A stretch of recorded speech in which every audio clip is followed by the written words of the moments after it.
अस्सलाम वालेकुम, मां अलिशबा ताहिर। जी त सिंधी थॉट्स टीम तरफां हिकु कोर्स लॉन्च कयो वियो आहे जंहिंमें सर सलाहुद्दीन मैथमेटिक्स 0 खां एडवांस्ड लेवल ताईं पढ़ाइनि पिया।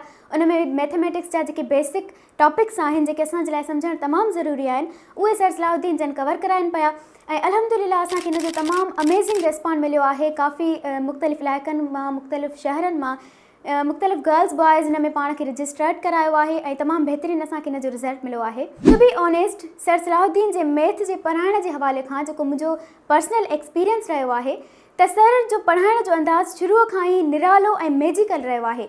जेॾो बि ॾुखियो टॉपिक हुजे सर उनखे अहिड़े तरीक़े सां उन टॉपिक जो ग्राउंड सेट करे ऐं अहिड़ो सलीस अंदाज़ में सर डिलीवर कंदो आहे जो अॻिले खे आसानी सां सम्झ में अची वञे। जी मिसाल, अगरि क्लास में केतिरा ई ॿार वेठा आहिनि, सर जो टारगेट हमेशह नंढे ॿार ॾे हूंदो आहे। ज़ाहिर ॻाल्हि आहे, जॾहिं नंढड़ो ॿारु सम्झी वेंदो त ॿियनि वॾनि खे त ऑटोमेटिकली सम्झ में अची वेंदो। हाणे असां जॾहिं मैथ पढ़णु स्टार्ट कंदा आहियूं त वॾो मसइलो असांजे लाइ इहो हूंदो आहे त असां उन मैथ खे पढ़णु स्टार्ट किथां कयूं, कहिड़े क्लास खां स्टार्ट कयूं। हिकु त ईंदी न आहे, ॿियो असांखे इहो सम्झ में न ईंदो आहे त क्लास 1 खां स्टार्ट कजे, 2 खां स्टार्ट कजे। त ही कोर्स उन मसइले जो हल आहे। हिन कोर्स खे डिज़ाइन ईअं कयो वियो आहे त हिन कोर्स जे अंदरि तव्हांजो पूरो ग्राउंड सेट करायो वेंदो, तव्हांजो पूरो कॉन्सेप्ट क्लियर करायो वेंदो त जीअं अॻिते हली अगरि तव्हां वॾनि क्लासनि जी मैथ खे रिव्यू ई करे वेंदो, थोरो मथाशिरो ई पढ़ी वेंदो, तव्हांजो कॉन्सेप्ट सम्झियलु हूंदो त तव्हांखे आसानी सां अची वेंदो। ही ख़ासि करे मां उन्हनि गर्ल्स खे रिकमेंड कंदमि जेके सेंटर ते वञी नथियूं सघनि ऐं मैथ पढ़णु चाहिनि थियूं घर वेठे, ऐं उन खां अलावा जेके प्राइवेट सेक्टर में टीचिंग करनि थियूं या घर में ट्यूशन पढ़ाइनि थियूं, उन्हनि जे लाइ बहितरीनु मौक़ो आहे। या अगरि कोई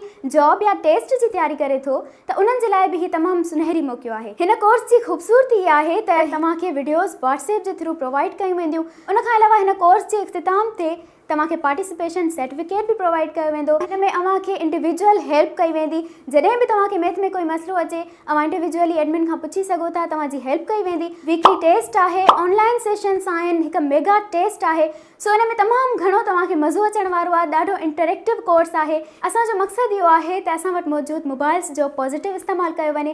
ऐं इन खां अलावा हिननि ऑनलाइन सेशन्स जे थ्रू इन सहूलियत मां फ़ाइदो वठंदे घर वेठे असां पंहिंजी ॿोलीअ में अहिड़ा सब्जेक्ट आसानी सां सिखी सघूं। So once again I will recommend you all to join this course. हिन कोर्स खे जॉइन कयो ऐं हिन मौक़े मां भरपूर फ़ाइदो हासिलु कयो।